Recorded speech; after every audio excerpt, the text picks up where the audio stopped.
right? If I change neutrons, तो isotopes form. Last time I was discussing that कि isotopes क्या होते हैं? Atoms of same element which have same atomic number but different mass number, right? Neutrons फर्क होते हैं. फिर मैंने कहा कि isotopes की chemical properties same होंगी क्योंकि वो एक ही element के हैं, same electrons हैं, लेकिन physical property फर्क हो क्योंकि why because उनका mass फर्क हो गया, right? Then I told you that कि एक एलिमेंट के वेरियस आइसोटोप्स हो सकते हैं. हाइड्रोजन के 3 आइसोटोप्स हैं, सोडियम के 2 आइसोटोप्स हैं, क्लोरीन के 2 आइसोटोप्स हैं, राइट? तो इस तरह उसका एवरेज मास लेते हैं for the calculations, called as relative atomic mass. Okay, यहीं से भी continue again straight over the question. So guys please be quick. मैंने सोडियम के सैंपल की मास स्पेक्ट्रोमेट्री की और मुझे कुछ ये ऑब्जर्वेशन आई.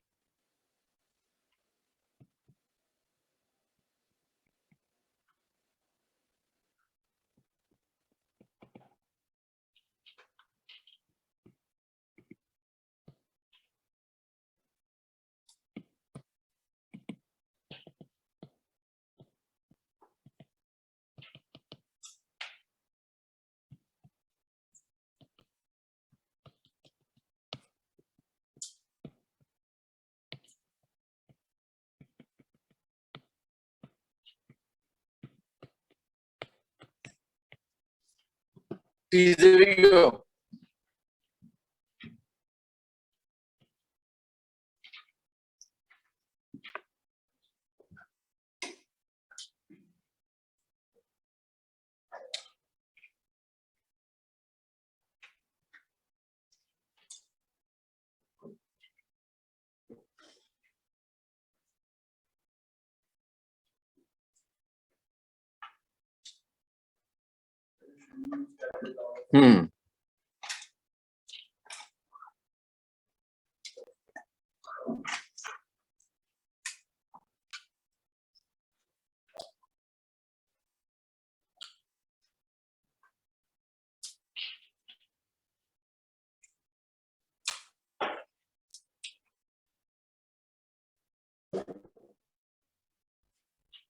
Quick, guys.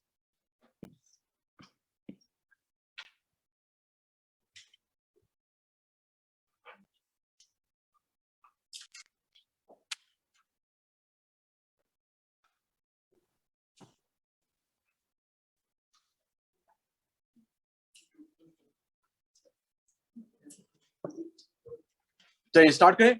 मुझे बताएं कितने आइसोटोप सोडियम के? 2, क्योंकि it's number of sticks basically it's 2.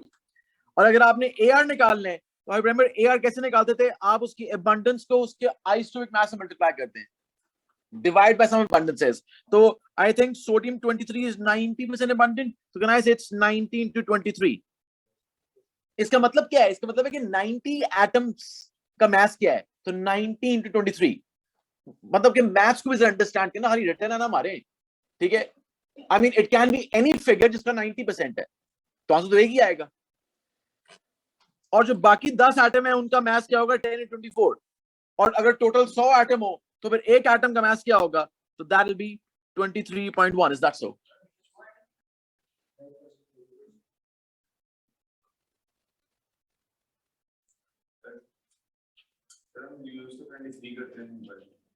वो बेसिकली ओ लेवल में हमने उसको फिर फर्दर राउंड ऑफ कर दिया है, हालांकि in A level we use the actual values. Now everyone listen please carefully. So basically हमें एक बात का तो आइडिया हो गया है कि रिलेटिव एटॉमिक मास क्यों निकाला जाता है, क्योंकि एक एलिमेंट के एक ज्यादा आइसोटोप्स हो सकते हैं, इसलिए हम उसका एवरेज मास निकाल लेते हैं. ये weighted average mass is written in the periodic table. तो आपके पीरियोडिक टेबल में हमने वेटेड एवरेज मासेस लिखे हुए हैं which are relative atomic masses, by the way, after these calculations. Okay, I'm moving on now, so listen please carefully. Please stay attentive. Last time मैंने आपको कहा कि क्लोरीन का फॉर्मूला इज Cl2. ठीक है, आपको पता है क्लोरीन के 2 आइसोटोप्स हैं, एक 35 है और एक 37. मैं आपसे पूछूं how many different masses of chlorine are possible? How many? 3. Different, exactly 3. How many different masses of chlorine are possible. यहाँ पे केमिस्ट्री कॉन्सेप्ट भी आएगा और मैथ्स की प्रोबेबिलिटी भी आ जाएगी, ठीक है। Cl2 है ना, तो Cl2 का मतलब क्या है, क्या पता both Cls out of 35, is that so? Cl2 में क्या पता ये दोनों Cl35 के बॉन्ड कर जाएं, है ना पॉसिबिलिटी, क्योंकि दो आइसोटोप्स हैं क्लोरीन के। जब Cl2 होगा एटमॉस्फेयर में, क्या पता दोनों Cl35 के बॉन्ड हुए हो, इसका मास क्या होगा 70।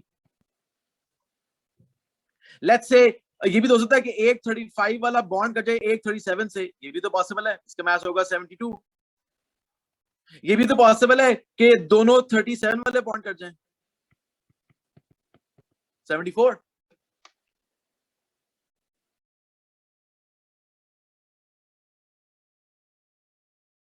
Please, my next question.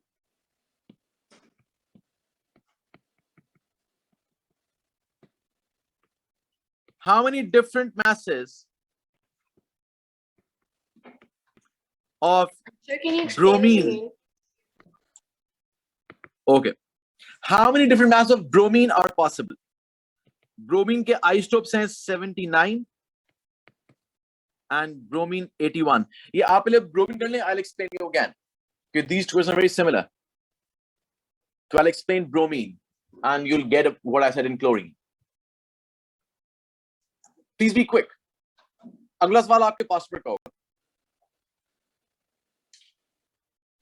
3. Yes, 3.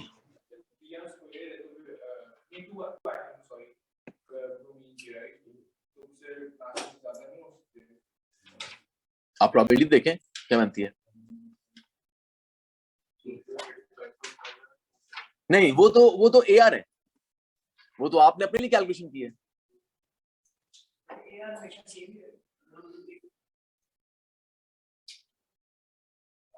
कोई नया आइसोटोप भी डिस्कवर हो सकता है। Yes. तो चेंज हो जाएगा।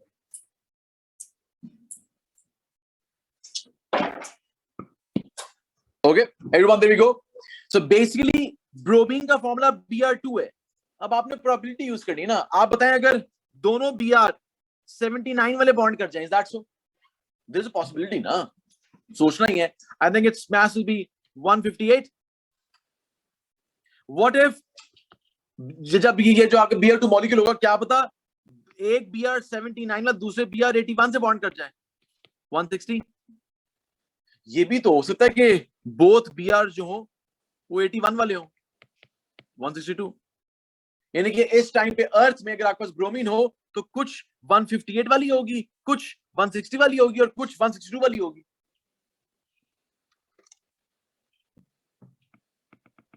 This is your CIE question. अब ये मेरा सवाल नहीं है, इसके बाद मेरा सवाल होगा।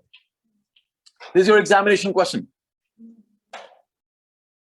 एग्जाम में क्वेश्चन आया, how many different masses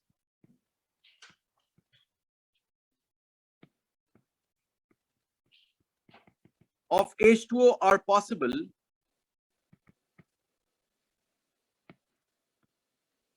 so consider two isotopes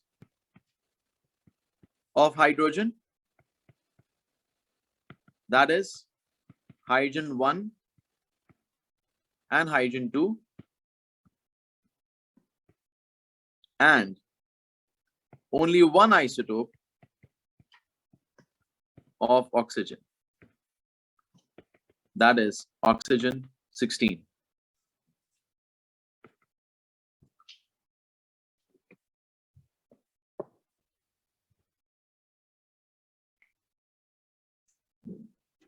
ये सवाल है कैम्ब्रिज का।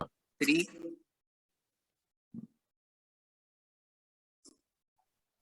Sir, 3. Yes, absolutely. जरा उनके मैसेज बताते प्लीज, मैसेज क्या क्या होंगे। 15, 19 और 20।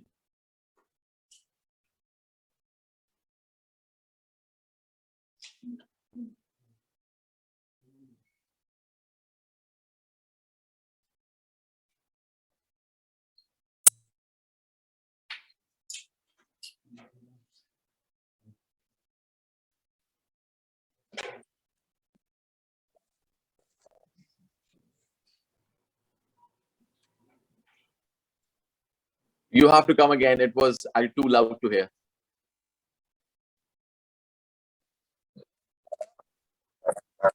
Sir, Yes, 18, 19, 20. Brilliant. So basically देखिए H2O ये है ना, ये होता है ना H2O. और तो हमने आगे बॉन्डिंग पढ़ी, लेकिन कुछ तो पढ़ी होगी ना आपने, राइट? H2O अगर दोनों हाइड्रोजन 1 1 वाले हों, O तो है 16 वाला, तो मैच 18 हो जाएगा. अगर वाटर में एक हाइड्रोजन 1 वाला दूसरा हाइड्रोजन 2 वाला हो, ये तो 16 है ही है, तो ये 19 हो जाएगा. और वाटर में दोनों हाइड्रोजन जो है वो 2 वाले हो, तो ये 20 हो जाएगा. Is that so?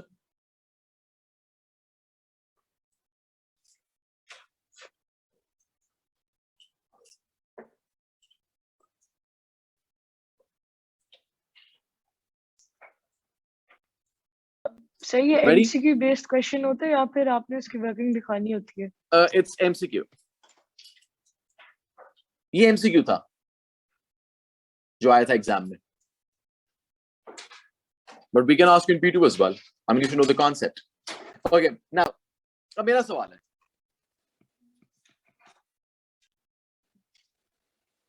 एक कंपाउंड है CH2Cl2.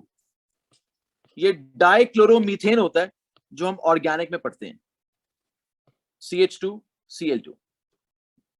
ठीक है. सो कार्बन आपने 12 लेना है, हाइड्रोजन आपने 1 लेना है एज आइसोटोप.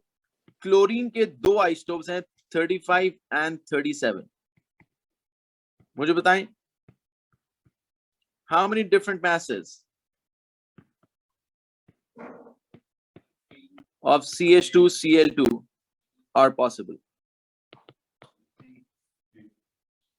उनकी तो मुझे वैल्यू बता दीजिएगा. वैल्यू masses की वैल्यू क्या होगी? Sir, 3. Yes, absolutely. लेकिन मुझे आपने masses वैल्यू बतानी है. mass values. 84, 86. 84, 86, 88. नहीं 80. हाँ ठीक है. 84, 86 और 88.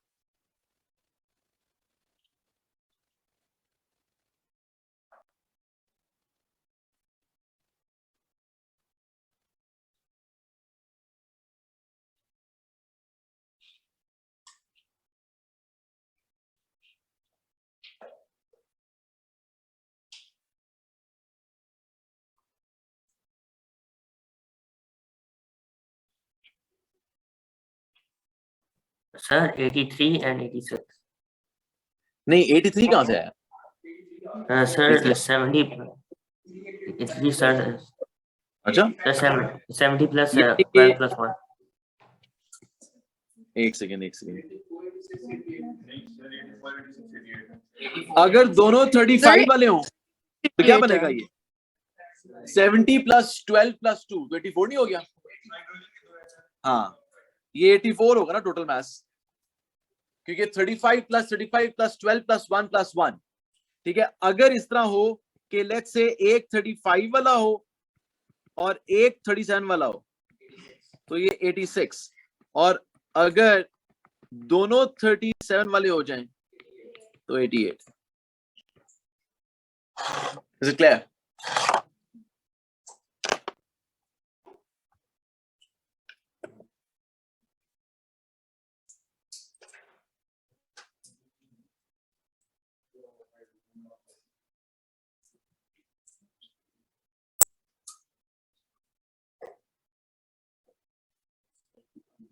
So guys, everyone, now we know that, everyone please, हमें आइडिया हो गया कि सिग्निफिकेंस क्या है प्रोटॉन्स की, न्यूट्रॉन्स की और इलेक्ट्रॉन्स की. Now let's start learning electronic configuration of atoms first.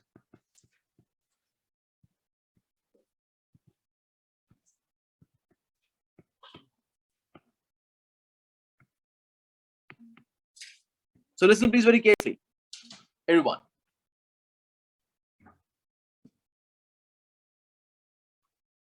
So guys, basically since the inception of this chapter, I have been telling you that inside nucleus, we have protons and neutrons, and outside nucleus, inside shells, we have electrons. और मैं एक बात आई थी, मैंने आपको constantly कही है कि शेल एक imaginary surface है. ये बात याद रखिएगा.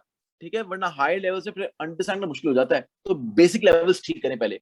शेल एक इमेजिनरी सरफेस है, यानी कि ये उस तरह ही है जिस तरह, फॉर एग्जांपल लेट्स से, अगर let's say if I am holding a string और मैंने स्ट्रिंग के साथ लेट्स से अटैच किया हुआ बॉल, अब मैं उसे घुमाई जा रहा हूं, तो वो बॉल क्यों घूम रहा है? क्योंकि मैंने उसके ऊपर फोर्स अप्लाई की हुई है, उसकी अपनी स्पीड है, यहां फोर्स है, तो वो गोल गोल घूमी जा रहा है, राइट? वो उसका एक अपना सर्टेन पाथ है जिसको मैंने लाइन से शो कर दी है, वो एक इमेजिनरी पाथ है। अगर वहां से लेट्स से बॉल खत्म तो पाथ भी खत्म, as simple as that. Electron है तो पाथवे है, इलेक्ट्रॉन नहीं तो पाथवे भी नहीं। सिमिलरली अर्थ ऑर्बिट करता है सन, फॉर एग्जांपल, तो अर्थ है तो ऑर्बिट है, अर्थ नहीं तो ऑर्बिट नहीं। तो शेल एक इमेजिनरी सरफेस है, राइट? ये बात इस चीज के सिनोनिमस है, let's say for example, right, अगर आप if I talk about, let's if I talk human, let's for example, आप एक वक्त में, लेट्स फॉर एग्जांपल, अगर आप एक स्ट्रिंग के साथ आपने एक बॉल लगाया हुआ है, ठीक है, आप उसे घुमाई जा रहे हैं, मैं कहता हूं इस तरह करें, एक और स्ट्रिंग पकड़े, एक और बॉल घुमाए, फिर वो एक और पकड़े, एक और बॉल घुमाए, लेकिन आपकी कोई लिमिट तो होगी ना। ये तो नहीं कि अनलिमिटेड वे में आप वो बॉल्स घुमाई जाएंगे, no, there is a limit. तो याद रखिएगा, there is a limit of electrons to revolve around the nucleus. एक लिमिट होती है और वो डिपेंड करती है डिस्टेंस के ऊपर। तो remember always guys, remember that if I talk about this as a nucleus, right, तो in the first shell there is a limit of 2 electrons। इसके बियॉन्ड यहाँ पे इलेक्ट्रॉन नहीं घूम सकते, वरना आपस में टकरा जाएंगे, और जिस दिन ये आपस में टकराए, अकॉर्डिंग टू साइंस, वो है क़यामत।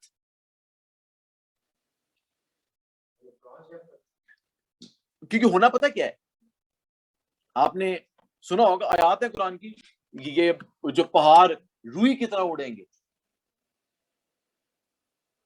कोई ना कोई तो फिनोमेनन है ना, अल्लाह ताला कोई अगर कोई चीज अगर दुनिया में कर रहे हैं तो कोई रीजन होता है उसके पीछे, राइट? हाँ, अलबत्ता वो जो मिरेकल्स छोड़ दें, उसके अलावा दुनिया में चीज होती है वो आपको दुनियावी कानून के मुताबिक होती है। आप फूड रखते हैं माइक्रोवेव में, तो वो गर्म कैसे चलाता है? अंदर कौन सी आग लगी हुई, राइट? आप ऑन करते हैं, माइक्रोवेव जनरेट करती हैं, माइक्रोवेव की फ्रीक्वेंसी जो है वो फूड की फ्रीक्वेंसी के, जो फूड में पार्टिकल्स हैं वो भी वाइब्रेट कर रहे हैं। माइक्रोवेव की फ्रीक्वेंसी जब इंटरैक्ट करती है इसकी फ्रीक्वेंसी से, तो फिर ये मैक्सिमम एम्पलीट्यूड पे वाइब्रेट करते हैं, कहते हैं रेजोनेंस इन फिजिक्स। तो वो फूड पार्टिकल्स एकदम रेजोनेट करते हैं, जैसे वो रेजोनेट करते हैं वो एनर्जी रिलीज करते हैं, राइट? और वो फूड गर्म हो जाता है। द कॉन्सेप्ट ऑफ रेजोनेंस, किसी सिविल इंजीनियर से पूछें, जब फ्लाईओवर बनाया जाता है, ठीक है, तो रेजोनेंस अंडर अकाउंट ली जाती है।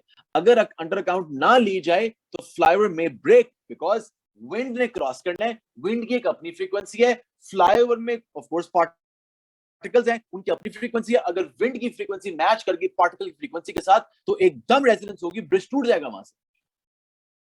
You might have heard like कुछ इयर्स बैक वो नीलम वैली के ऊपर एक जो ब्रिज टूट गया, जहां पे इतने स्टूडेंट्स चढ़े तो ब्रिज टूट गया और सारे स्टूडेंट्स ही नीचे जो आप रिवर में गिर गए, राइट? क्योंकि उस पर लिखा हुआ था जी इतने, इससे ज्यादा लोग नहीं जा सकते। वो लोग वहां पे गए, उन्होंने कुछ उसके ऊपर जंपिंग की, राइट? हुआ ये कि ब्रिज रेजोनेट कर गया। It was a sad incident, so many students died. Resonance, पता नहीं आपने देखेंगे देखा, लेकिन यूट्यूब पे देखिएगा, एक वो मेहदी हसन की वीडियो भी है। एक मेहदी हसन था जो गजल का सिंगर, तो उसने एक मरतबा अपनी महफिल में बैठ के उसने सामने 8-9 ग्लास रखे, और फिर उसने उस लाइक उसने गाना शुरू किया, उसने वो ऐसा वो राग लगाया, राइट? वो 8 के 8 ग्लास इंस्टेंटली टूट गए। रेजोनेंस, जब वो फ्रीक्वेंसी साउंड की मैच की फ्रीक्वेंसी ऑफ ग्लास के साथ, राइट, तो ग्लास रेजोनेट कर गया।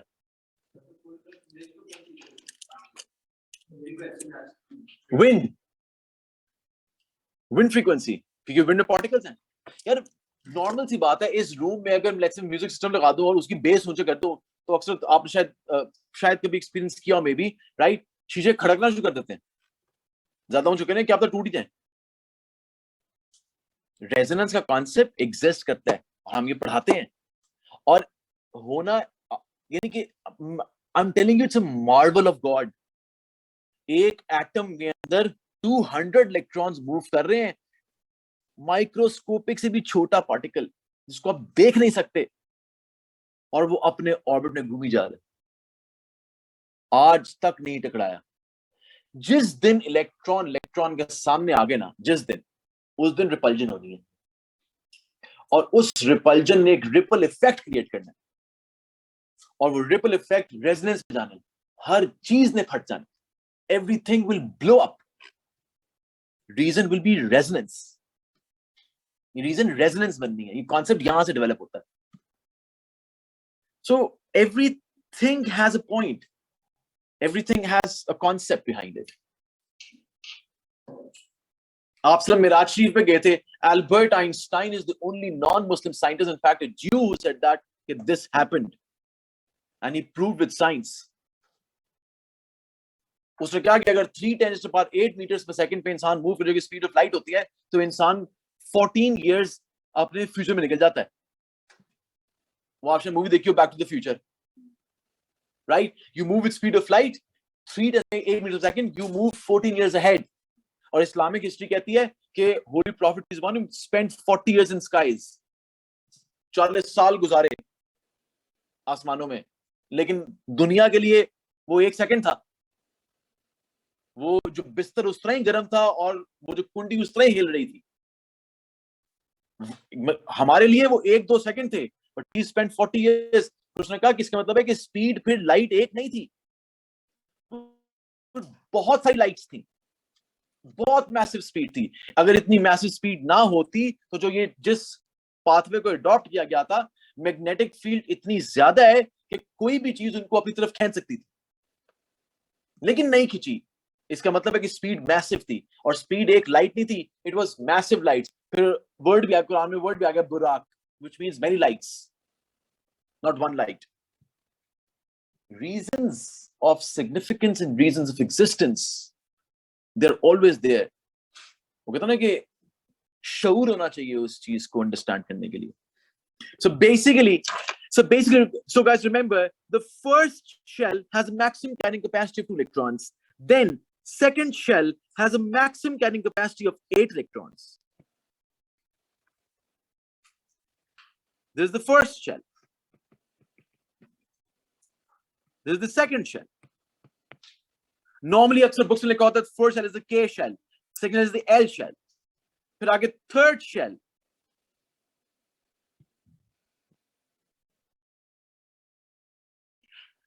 अच्छा, थर्ड शेल में maximum carrying capacity by the way 18 electrons की होती है, लेकिन हम 8 ही यूज करते हैं ओ लेवल और आईजीसीएसई में।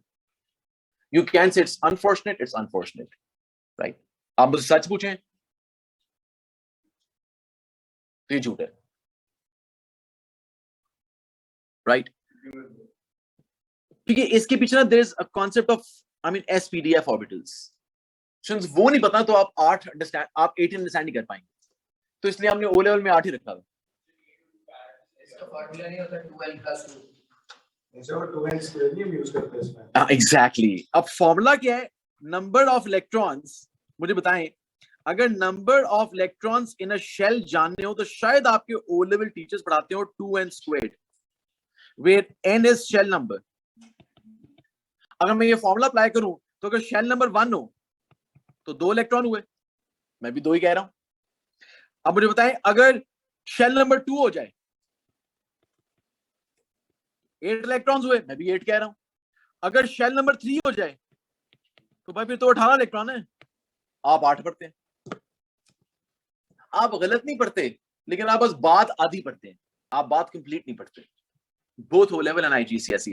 लेकिन अभी तक के लिए we will just keep 8. But by the way, at the back of brains, please remember, if your A level teacher tells you 80 electrons, please don't say that कि आपको O level में पढ़ाया गया था। गलत नहीं पढ़ाया गया, आपको आधा पढ़ाया गया, right? Based on this concept of the electron carrying capacity of shells, right, we start learning electronic configurations. Let's say, for example, it's sodium-11. Sodium-11 means electronic configuration क्या होगी? तो फर्स्ट शेल में 2 इलेक्ट्रॉन्स, सेकंड में 8 electrons, ये 10 हो गए, एक बच गया तो आप थर्ड में डाल दें। I mean, it's as simple as that. हम कभी आपको कहेंगे पेपर में कि ये एटम बना के दिखाएं, प्लीज एग्जाम में कंपास ना ले जाइएगा बनाने के लिए। ये सिंपल यार, ये देखें, इतना प्यारा गोला बनता है। आप तो ओ लेवल में आप 900 डेज गुजारे आपने, more than 900 days, damn it, round the world in 80 days हो जाता है, और आपसे 900 दिन में ये इस तरह गोले नहीं बने, राइट? तो ये आपके 2 इलेक्ट्रॉन्स आ गए। आप चाहे डॉट बनाए क्रॉस बनाए, 2 इलेक्ट्रॉन्स। मैं बताता हूँ इसके बारे में भी। फिर ये 8 इलेक्ट्रॉन्स, और जरा प्यारा बनाया कि नहीं, chemistry is beautiful by the way, okay. It's 2 at 1। हाँ प्लीज, ऐसे गंदे गंदे आप गोले बनाते हैं ना, आप ऐसे बनाते हैं कुछ स्टूडेंट्स, ऐसे ये ऐसे ये फिर इतने इतने बड़े बड़े इलेक्ट्रॉन्स, ये इलेक्ट्रॉन बनाते हैं ऐसे ऐसे करके, ऐसे ऐसे करके, यानी कि इतने घटिया लगते हैं ना, इसकी हद नहीं होती। मतलब कि ऐसे हमने कहा है डॉट एंड क्रॉस बनाना है। डॉट का मतलब डॉट, आपने ऊपर इतना डॉटा बना दिया आपने, और कहते हैं हमारा पेपर पर अच्छा हुआ था ये। Sir, can you scroll up a little? Yes, पहले मैं ये मिटा लूं जो बहुत हॉरिफिक और हॉरेंडस है। I scrolled up. तो sodium 11 is 2 at 1। आप चाहे डॉट बना लें, क्रॉस बना लें। सर एक सेकंड, सिर्फ एक सेकंड। अच्छा, कुछ स्टूडेंट्स कहते हैं सर ये जो आपने पहले 2 इलेक्ट्रॉन बनाए ये वाले, ये आपने इकट्ठे बना दिए, एक यहाँ बनाए, क्या बनाए, आपकी मर्जी है, जो मर्जी बना ले यार, 2 इकट्ठे बना ले, एक ऊपर जी बना ले, doesn't matter। You think that we care?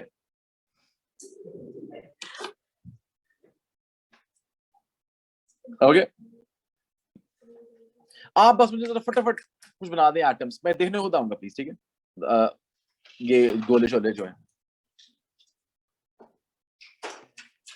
write electronic configuration, make the atoms please। Chlorine 17, oxygen 8,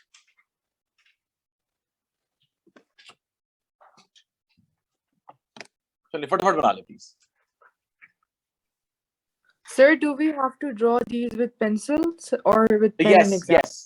वैसे I always recommend कि draw with a pencil ताकि आप उसको मिटा सकें, लेकिन if you think that you are so sure and neat while making it, तो फिर आप बना सकते हैं उसको बॉल पेन से। लेकिन if some students think that कि अगर पेंसिल से बनाएंगे वो चेक होंगे कि नहीं होंगे, बिल्कुल चेक होंगे।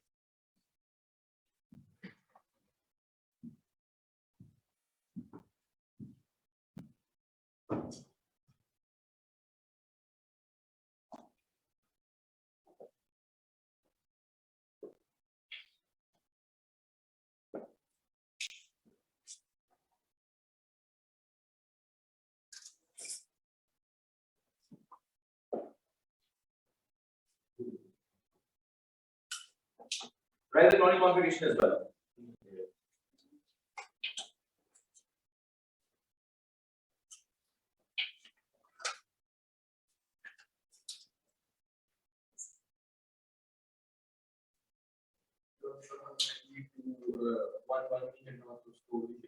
नहीं, आप जब 1 करेंगे तो बिट लेते हैं, doesn't matter।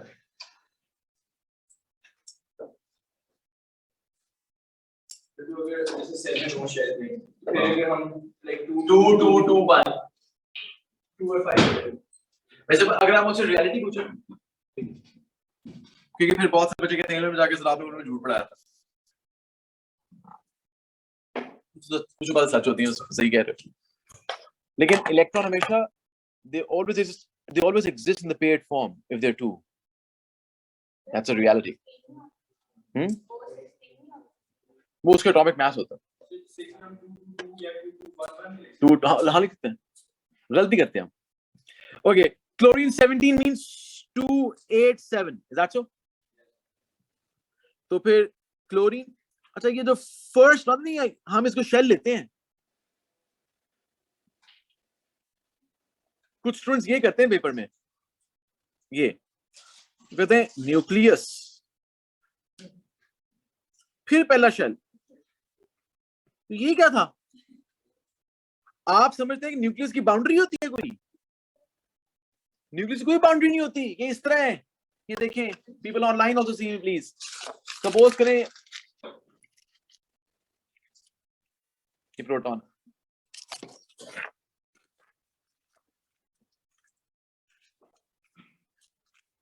ये न्यूट्रॉन है, बस ये न्यूक्लियस है, बस इसके बाद इलेक्ट्रॉन रिवॉल्व कर रहे हैं।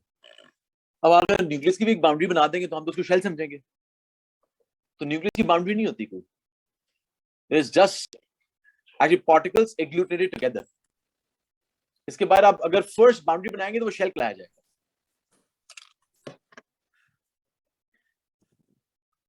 ओके, so 2 8 7, तो it's 2 8 7। प्लीज जरा अच्छा बनाया कि नहीं, मैं सही कह, मैं आपको बार बार कह रहा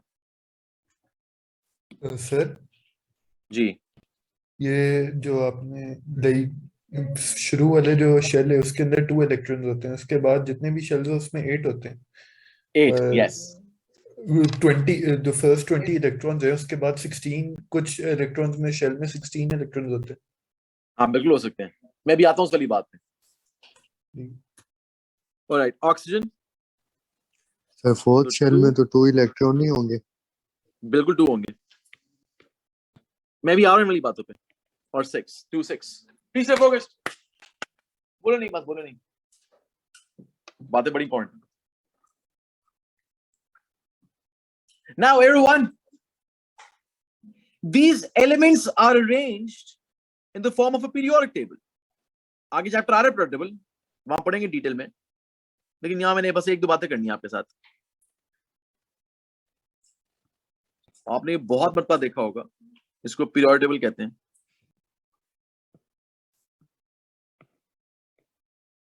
वैसे आपको इसकी हिस्ट्री पता है periodic table की? नहीं, बड़े मजे की हिस्ट्री है। कुछ साइंटिस्ट ना फ्रेंच रेवोल्यूशन में जेल हो गई थी, फ्रेंच रेवोल्यूशन। तो अब scientist is a white collar person, तब जेल भी ये नहीं थी जेल्स, ये बार्स लगे थे, तब स्टोन्स होते थे। उन्होंने स्टोन्स में बैठ के ना कुछ 8-9 एलिमेंट डिस्कवर कर लिए। हाँ हाँ सही कह रहे हो। ये वनेडियम, मैंगनीज, ये जेल में डिस्कवर हुए हैं। और वनेडियम साइंटिस्ट का नाम था, मैंगनीज साइंटिस्ट का नाम था by the way. Einsteinium Einstein ने किया था डिस्कवर। अच्छा, तो वो 8-9 एलिमेंट डिस्कवर हुए, उन्होंने लैब में भेजे, फिर जेल बैठ कर उन्होंने प्रॉपर्टीज लिखी, और वो जो बुकलेट बनाई, उस बुकलेट का नाम था द पीरियोडिक टेबल। ये नाम यहाँ से सिलेक्ट हुआ है। फिर हमने बाद में वो मेंटिव शेंडी वाई उन्होंने प्रोडक्ट बनाया, एलिमेंट अरेंज किया, उन्होंने कहा यही नाम रख देते हैं, तो नाम रख दिया। जिस तरह आपने नाम सुना बकमिंस्टर फ्लोरीन, क्या नाम सुना बकमिंस्टर फ्लोरीन का?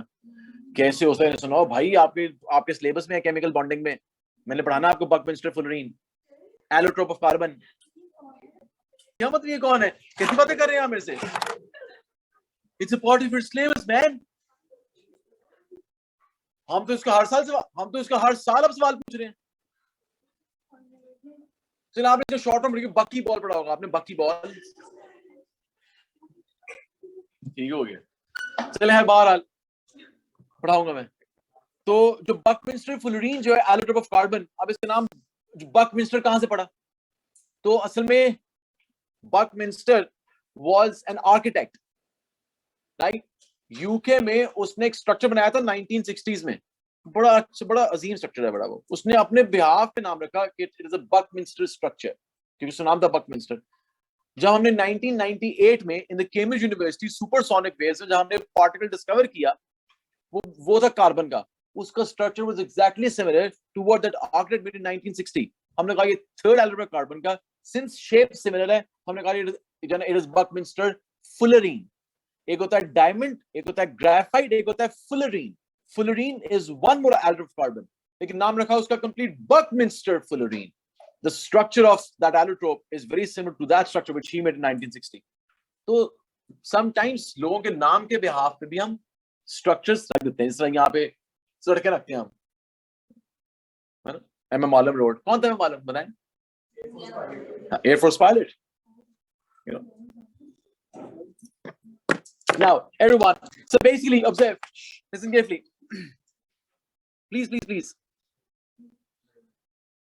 Hydrogen, helium, lithium, beryllium, boron, carbon, nitrogen, oxygen, fluorine, neon, sodium, magnesium, aluminium, silicon, phosphorus, sulfur, chlorine, argon,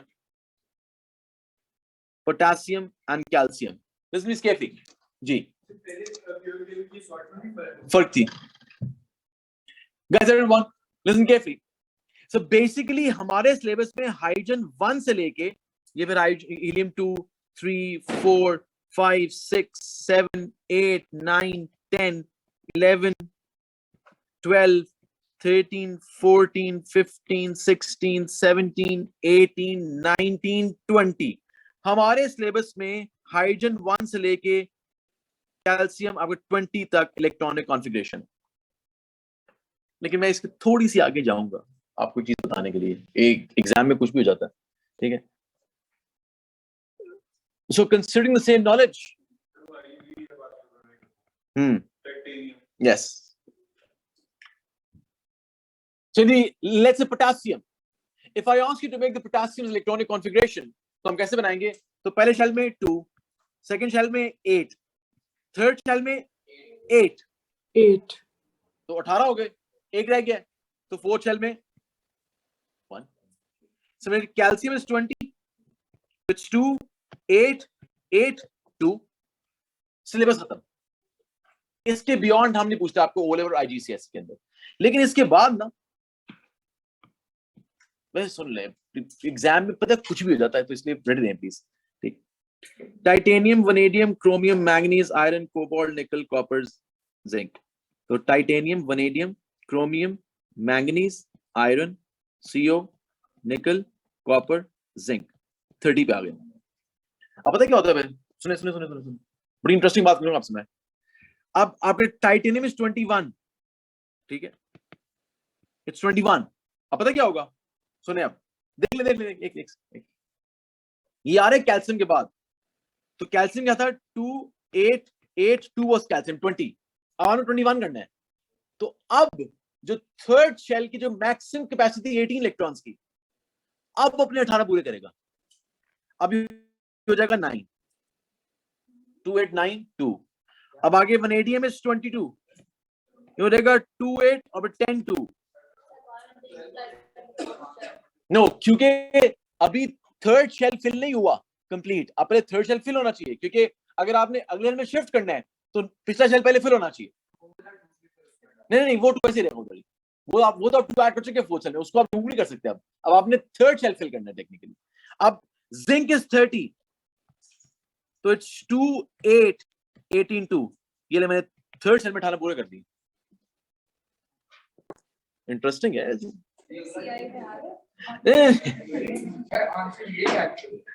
हाँ, ये लिखना. हाँ, नहीं, यहां से ये बात शुरू हो जाती है. नहीं, अगर आप मुझे सिलेबस, तो सिलेबस तो खत्म हो गया कैल्शियम पे. ये इंफॉर्मेशन है, और पता आपको फिर एग्जाम में कुछ भी हो जाता है. 20 से जिसने भी ऊपर होंगे उनका इस तरह होगा. और ये जिंक के बाद किस तरह होगा? फिर जिंक के बाद अब फोर्थ शेल फिल होगा. अब वो 2 से 3 हो जाएगा. नहीं, थर्ड तो फुल हो गया 18. अब अगर लेट्स से हाँ, अब लेट्स से यहाँ पे गैलियम आ गया. सुने प्लीज, यहाँ पे गैलियम होता है. अब गैलियम 31 है, तो ये पता क्या होगा? 2, 8, 18, 3 है ना. कूल नहीं, मुझे तो बड़े मजे का लगा कॉन्सेप्ट. ये फेल करना, cool.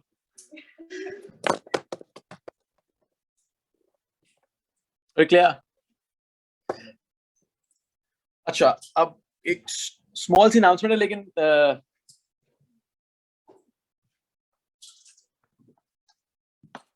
actually next week there's a possibility I won't be in Pakistan, right? I have a conference to attend. So if that happens, I'll update you on Saturday. ठीक है? और लेकिन what I'll tell you is कि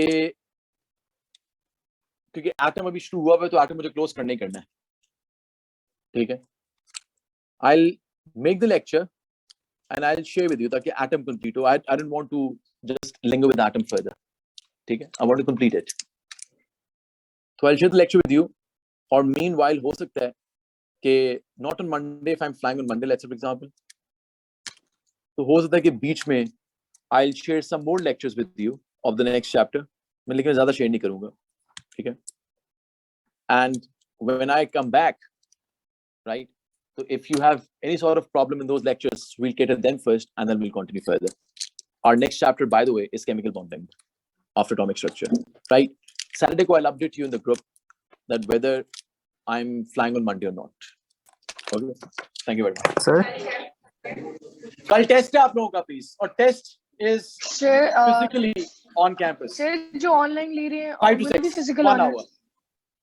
sir जो Sorry, online सबने ले रहे हैं physical आना उन्हें है। भी फिजिकली आना है। सबने टेस्ट फिजिकली आना है, कोई टेस्ट ऑनलाइन नहीं होगा. से कैल्शियम का होता है 288, तो उसके बाद हम इस वाले को क्यों नहीं फिल करते हैं, आगे भी फिल करने लग जाते हैं। नहीं